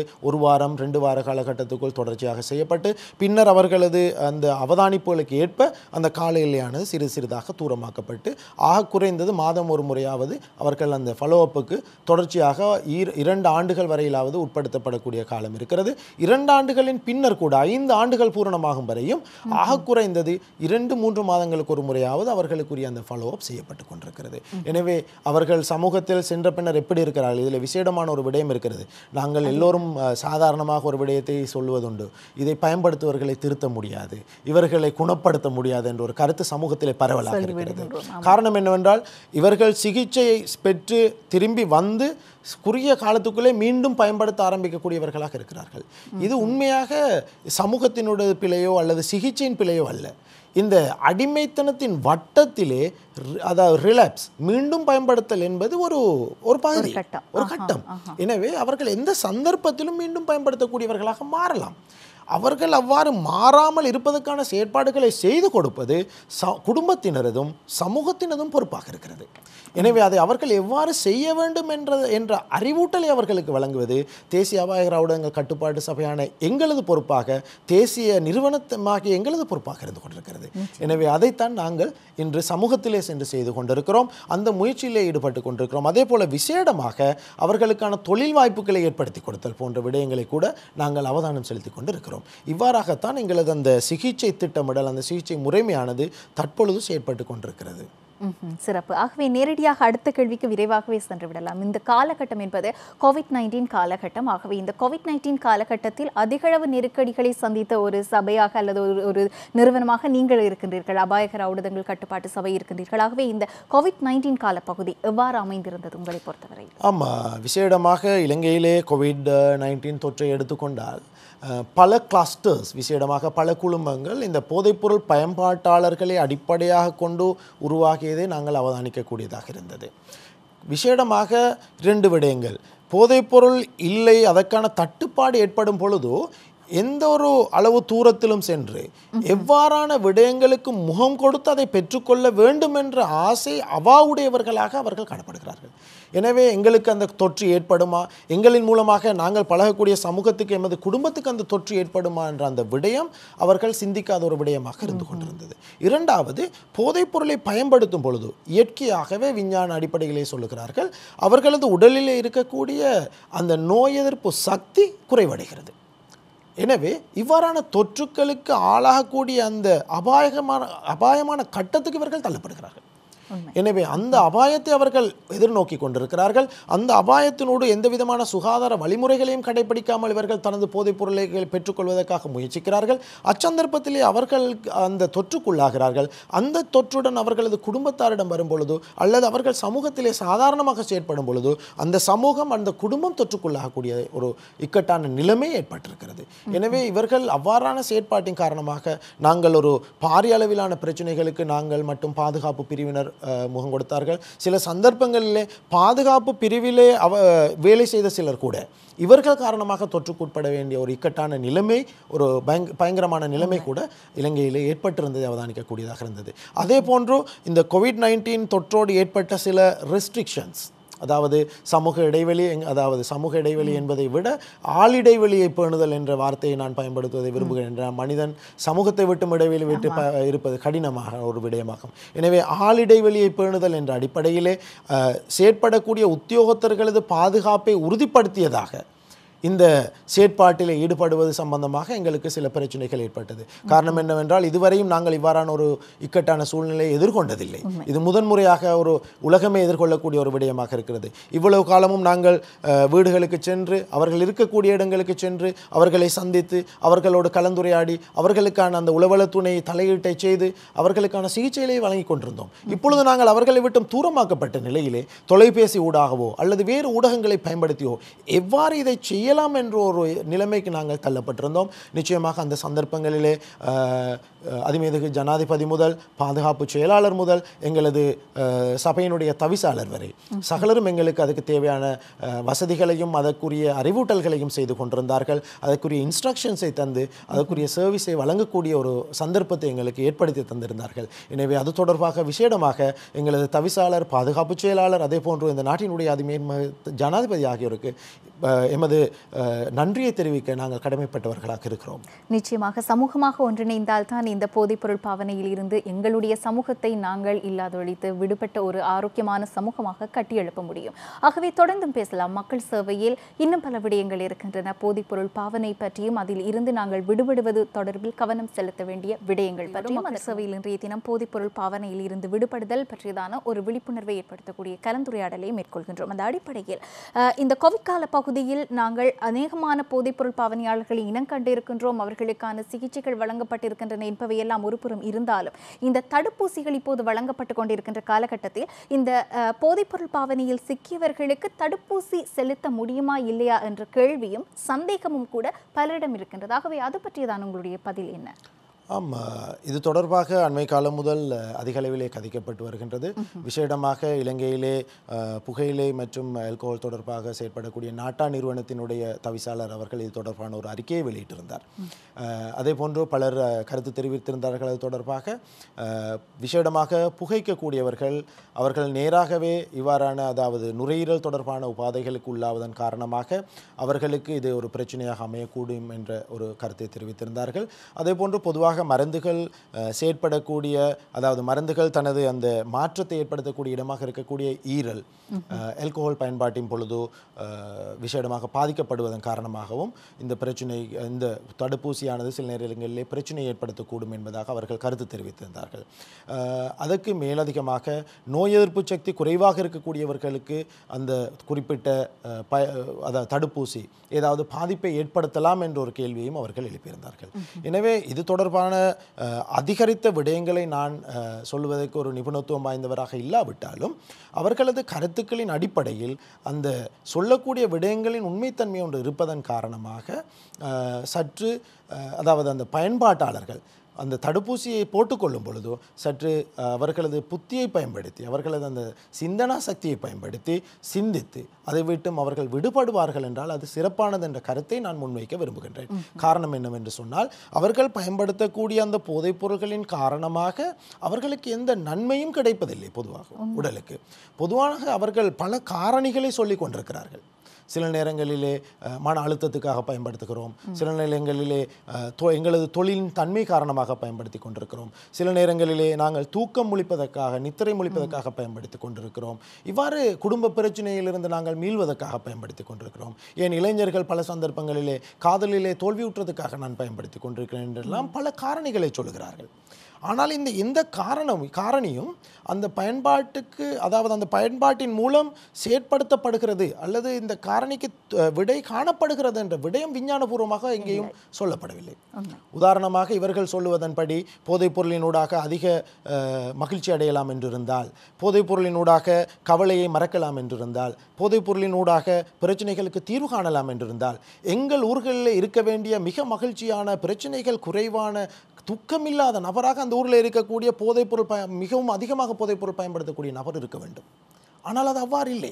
எங்கள் கண் முன்னாலேயே அவ்வாறு இல்லை என்பதை கண்டுகொண்டும் திரும்பவும் நாங்கள் அந்த மகிழ்ச்சிக்காக என்று பயன்படுத்தி கொண்டிருக்கிறோம், துக்கத்தை குறைப்பதற்காக என்று பயன்படுத்தி கொண்டிருக்கிறோம்.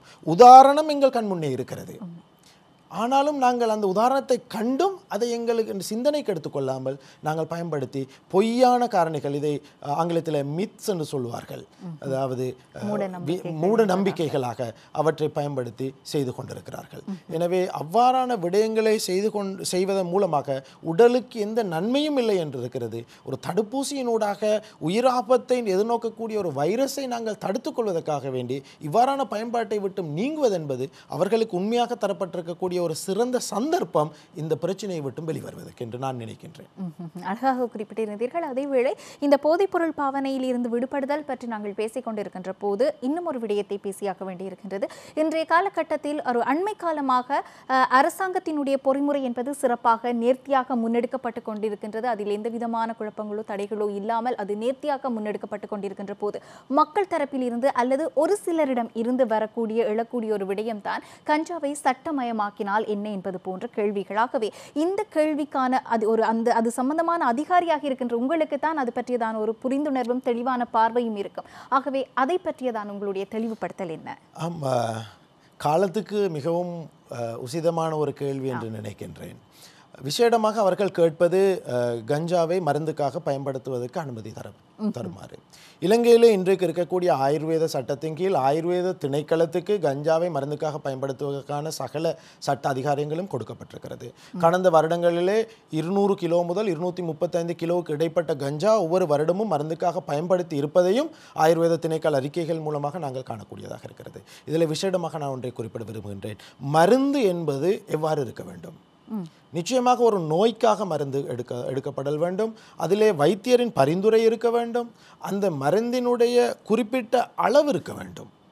இத்தனை கிராம் இத்தனை மில்லிகிராம் என்ற அளவு இருக்க வேண்டும். குறிப்பிட்ட நேர இடைவெளி இருக்க வேண்டும் பயன்படுத்துவதற்கு. ஒரு நாளைக்கு 1 முறையா 2 முறையா 3 முறையா என்ற இடைவெளி இருக்க வேண்டும். ஆக அதிக அளவிலே பயன்படுத்துவதற்கான கால எல்லை இருக்க வேண்டும். 2 நாட்களா 3 நாட்களா 1 வாரமா என்ற அந்த கால எல்லை குறிப்பிடப்பட வேண்டும். இப்பொழுது இந்த மருந்துக்காக சட்டமயமாக்க வேண்டும் என்று கேட்பவர்கள் இவ்வாறான இந்த அடிப்படையை பின்பற்றி மருந்தாக பயன்படுத்துவதற்கு கேட்கிறார்களா என்ற ஒரு கேள்வி நான் முன்வைக்க விரும்புகின்றேன். நிச்சயமாக இவர்கள் அதை இந்த பெயரை பயன்படுத்தி அதை துஷ்பிரயோகப்படுத்துவதற்காக கேட்டுக்கொண்டிருக்கிறார்கள் என்பதுதான் எனது கருத்தாக இருந்து கொண்டிருக்கிறது. அதற்கு மேலதிகமாக ஆயுர்வேத திணைக்களத்திலே பல மருந்துகள் என்று அது பயன்படுத்தப்பட்டு கொண்டிருக்கிறது. ஆயுர்வேத வைத்திய முறையிலே அந்த குறிப்பிட்ட கஞ்சாவை முறையாக விசநீக்கம் செய்து எவ்வாறு அதில் இருக்கக்கூடிய பாதிப்பை ஏற்படுத்தக்கூடிய அந்த டெட்ரா ஹைட்ரோ கனபிடோல் என்ற அந்த ரசாயனத்தை எடுத்துவிட்டு கனபிடோல் என்ற அந்த மருத்துவ ரீதியான ரசாயனத்தை மாத்திரம் வைத்து மருந்துக்காக பயன்படுத்த வேண்டும் என்ற விடயம் தெளிவாக குறிப்பிடப்பட்டிருக்கிறது. அதை எங்களது ஆயுர்வேத திணைக்களம் அழகாக இன்றும் செய்து கொண்டிருக்கிறது. எனவே தேவையான மருந்துகள் இன்று தயாரிக்கப்பட்டு கொண்டிருக்கிறது. அதை விடவும் நான் இன்னொரு கேள்வியை கேட்கிறேன். இந்த கஞ்சாவை சட்டமயமாக்க வேண்டும் என்று கதைத்து கொண்டிருக்கக்கூடிய இந்த நபர்கள் உண்மையாகவே இலங்கையினுடைய அந்த ஆயுர்வேத வைத்தியத்தை அவர்களது பிரச்சனைகளுக்கு நம்பி இருக்கக்கூடியவர்களா, அல்லது அவர்கள் வாயால் மாத்திரம் இதை கதைத்து இந்த பொதுமக்களுக்கு ஒரு கருத்தை சொல்லி இந்த கஞ்சாவை அதாவது துஷ்பிரயோகப்படுத்தக்கூடிய பொதுமக்களாக அவர்களை மாற்றிவிட்டு அவர்களுக்கு ஒரு நோய் ஏற்படும் பொழுது சிங்கப்பூர் மலேசியா போன்ற நாடுகளில் இருக்கக்கூடிய வைத்தியசாலைகளை நோக்கி செல்லக்கூடியவர்களா என்பதையும் எங்களது மக்கள் சிந்திக்க கடமைப்பட்டவர்களாக இருக்கிறார்கள். எனவே பெரியவர்கள் சொல்லுகிறார்கள், ஒரு சிலர் சொல்லுகிறார்கள் என்பதற்காக இல்லாமல் உங்களது மூளையை பயன்படுத்தி நன்றாக சிந்தித்து இதை யார் சொல்லுகிறார்கள், அவர்களது பின்புலம் என்ன, உண்மையாக ஒரு மருந்து என்பதில் என்ன இருக்க வேண்டும் என்ற விடயங்களை கவனித்து அவற்றை சிந்தித்து நீங்கள் உங்களது செயற்பாட்டை கொண்டு நடத்துவீர்கள் என்று சொன்னால் நிச்சயமாக அது நாட்டுக்கும் சிறந்ததாக இருக்கும், எதிர்காலத்துக்கும் சிறந்ததாக இருக்கும். இதற்கான காரணத்தை நான் சொல்ல விரும்புகின்றேன் இந்த இடத்திலே. காரணம், உலகத்திலே சில நாடுகளிலே இன்று கஞ்சா சட்டமயமாக்கப்பட்டிருக்கிறது. சட்டமயமாக்கப்பட்டு 10 ஆண்டு காலத்துக்கு பின்னர் அந்த நாடுகளிலே இருக்கக்கூடிய உல நோயாளிகளை எடுத்து நோக்கும் பொழுது அந்த உல நோயாளிகளின் எண்ணிக்கை பன்மடங்காக அதிகரித்திருப்பதை இன்றைய ஆராய்ச்சிகள் காட்டிக் கொண்டிருக்கிறது தெளிவாக. நீங்கள் இணையத்துக்கு சென்றால் இது தொடர்பான சகல விடயங்களையும் பார்க்கக்கூடியதாக இருக்கிறது. எனவே உங்களுக்காக ஒரு அழகான சிந்திக்கக்கூடிய மூளை இருக்கிறது. அதை பயன்படுத்தி பொதுமக்களான நீங்கள் சிந்தித்து இது தொடர்பாக செயற்படுவீர்கள் என்று சொன்னால் நிச்சயமாக நாடும் வளம் பெறும், எங்கள் சமூகமும் வளம் பெறும். உண்மை, அருமையாக குறிப்பிட்டிருந்தீர்கள். ஏனென்றால் இவ்வாறான குறுகிய நோக்கத்தோடு இவ்வாறான விடயங்களை வலியுறுத்துபவர்கள் உதாரணமாக பிற நாடுகளை காட்டுவார்கள். பாருங்கள், அந்த நாட்டில் இது அங்கீகரிக்கப்பட்டிருக்கின்றது, இந்த நாட்டில் அங்கீகரிக்கப்பட்டிருக்கின்றது. ஆனால் இந்த 10 வருடங்களின் பின்னரான விளைவு என்பதையும் ஒரு நோக்கிலான விளைவு பாதகம் என்ன என்பதையும் யாரும் உங்களுக்கு சபையில் முன்வைத்திருக்க மாட்டார்கள். ஆகவே அவ்வாறான விடயங்களை மிகவும் அழகாக தெளிவுபடுத்தி இருந்தார் அதிதி. அதே வேளை அடுத்த அடுத்ததாக நாங்கள் பேச வேண்டியது மிக முக்கியமாக இவ்வளவு நேரமும் நாங்கள் ஒரு போதைப்பொருள் பாவனையின் ஆபத்துக்கள், அந்த பாவனையில் இருந்து விடுபடுவதற்கு என்னென்ன வழிமுறைகள் இருக்கின்றன, அந்த பொறிமுறைகள் எவ்வாறு வழங்கப்படுகின்றன என்பதை பற்றியெல்லாம் பேசியிருக்கின்றோம். எங்களில் ஒருவர், எங்களுக்கு தெரிந்தவராக இருக்கலாம், எங்கள் உறவாக இருக்கலாம், எங்கள் பிள்ளைகளாக இருக்கலாம், அவ்வாறான போதைப்பொருள் பாவனையில் சிக்கி இருக்கின்றார் என்ற சந்தேகமோ அல்லது உறுதியோ எங்கள் மத்தியில் இருந்தால் உங்களை நாடுவதற்கு, உங்களை தொடர்பு கொள்வதற்கான அந்த வழிமுறைகள் என்னென்ன இருக்கின்றன? தேசிய அபாயகர ஊடகங்கள் கட்டுப்பாட்டு சபையினுடைய அவசர அழைப்பு இலக்கம் இருக்கிறது 1927 1927. எனவே இந்த இலக்கத்துக்கு அழைப்பதனூடாக தேசிய அபாயகர ஊடகங்கள் கட்டுப்பாட்டு சபையினுடைய உளவளத்துணை உத்தியோகத்தர் ஒருவரை தொடர்பு கொள்ளக்கூடிய வசதி, மும்மொழிகளிலும் தொடர்பு கொள்ளக்கூடிய வசதி இருந்து கொண்டிருக்கிறது. இரண்டாவதாக எமது காலடியில், அதாவது பிரதேச செயலகங்களிலே இது தொடர்பாக வேலை செய்யக்கூடிய பல உத்தியோகத்தர்கள் இருந்து கொண்டிருக்கிறார்கள். இது தொடர்பான அறிவூட்டலும் பொதுவாக மக்களிடத்தில் மிகவும் குறைவாக இருக்கிறது. பிரதானமாக நாங்கள் எடுத்து நோக்கினால் எல்லா பிரதேச செயலகங்களிலுமே சமுதாயஞ்சார் சீர்திருத்த உத்தியோகத்தர் என்று ஒருவர் இருக்கிறார். அவருக்கு இந்த போதைப்பொருள் தொடர்பான விடயம் கொடுக்கப்பட்டிருக்கிறது. அதே போன்று 2 உளவள துணையாளர்கள், சிறுவர்கள் பெண்கள் தொடர்பான உளவள துணையாளர் ஒருவர், அதே போன்று சமூக சேவைகள் அமைச்சினூடாக நியமிக்கப்பட்ட ஒரு உளவள துணையாளர் இருக்கிறார். அவர்களது உதவியை பெற்றுக்கொள்ளலாம். அதே போன்று அவர்களது பிரதேசங்களில் இருக்கக்கூடிய வைத்தியசாலைகளில் உளநல பிரிவுகள் இருக்கிறது. அந்த உளநல பிரிவினுடைய உதவியையும் அவர்கள் பெற்றுக்கொள்ளக்கூடிய சந்தர்ப்பம் இருக்கிறது. இதற்கு மேலதிகமாக மாவட்ட செயலகங்களிலே, அதே போன்று பிரதேச செயலகங்களிலே மாவட்டத்துக்கு ஒருவர் என்ற வகையிலே தேசிய அபாயகர ஊடகங்கள் கட்டுப்பாட்டு சபையின் ஊடாக நியமிக்கப்பட்ட உத்தியோகத்தர்கள் இருக்கிறார்கள். அவர்களையும் இவர்களுக்கு தொடர்பு கொள்ளக்கூடிய சந்தர்ப்பம் இருக்கிறது. எனவே இவ்வாறான யாரை தொடர்பு கொள்வதன் மூலமாக இருந்தாலும் இந்த போதைப்பொருள் சிகிச்சை மற்றும் புனர்வாழ்வு தொடர்பான உதவியை சகலருக்கும் பெற்றுக்கொள்ளக்கூடிய வசதி இலங்கையிலே இருந்து கொண்டிருக்கிறது. நிச்சயமாக அழகான ஒரு காத்திரமான ஒரு நேர்காணலை, கலந்துரையாடலை இன்றைய தினம் மக்கள் சேவை ஊடாக பெற்றுக்கொள்ளக்கூடிய வாய்ப்பு இருந்தது. போதைப்பொருள் பாவனை என்பது அளிக்கப்பட வேண்டியது விரும்பத்தகாத ஒன்று என்பது வரை நாங்கள் அனைவரும் உறுதியாக இருக்கின்றோம். ஆனாலும் அவ்வாறு சிக்குண்டவர்கள், அந்த போதைப்பொருள் பாவனைக்கு அடிமையானவர்களை எவ்வாறு மீட்டெடுக்க வேண்டும் என்பது பற்றிய ஒரு அறியாமை எங்கள் சமூகத்தின் மத்தியில் இருக்கத்தான் செய்கின்றது. ஆகவே அந்த அறியாமைக்கு விடையாகத்தான் இன்றைய தினம் இந்த கலந்துரையாடல் உங்களை வந்தடைந்தது. மக்கள் சேவையில் இன்றைய தினம் போதைப்பொருள் பாவனையில் இருந்து விடுபடுதல் பற்றியதான அந்த பொறிமுறை பற்றி எங்களோடு இணைந்து கொண்டு தெளிவுபடுத்துவதற்காக அதிதியாக இணைந்திருந்தார் திரு பஷீர் முகமது ரஷாட் அவர்கள். இவர் தேசிய அபாயகர ஊடகங்கள் கட்டுப்பாட்டு சபையின் வடக்கு கிழக்கு மாகாணங்களுக்கான இணைப்பாளராக சேவையாற்றுகின்றார். எங்களோடு இணைந்து கொண்டு அவர் பல்வேறு கருத்துக்களையும் முன்வைத்திருந்தார். குறிப்பாக அவர் கூறிய ஒவ்வொரு வரிக்கு வரி, ஒவ்வொரு சொல்லுக்கு சொல் அத்தனையும் தகவல்களாகவும் எங்களுக்கான விழிப்புணர்வாகவும் அமைந்திருந்தது. அப்படியான ஒரு காத்திரமான கலந்துரையாடலை எங்களோடு இணைந்து கொண்டு முன்வைத்தமைக்காக எங்கள் அதிதிக்கு நிகழ்ச்சி குழுமம் சார்பாக நன்றிகளை தெரிவித்தாக வேண்டும். மிக்க நன்றி. நன்றி.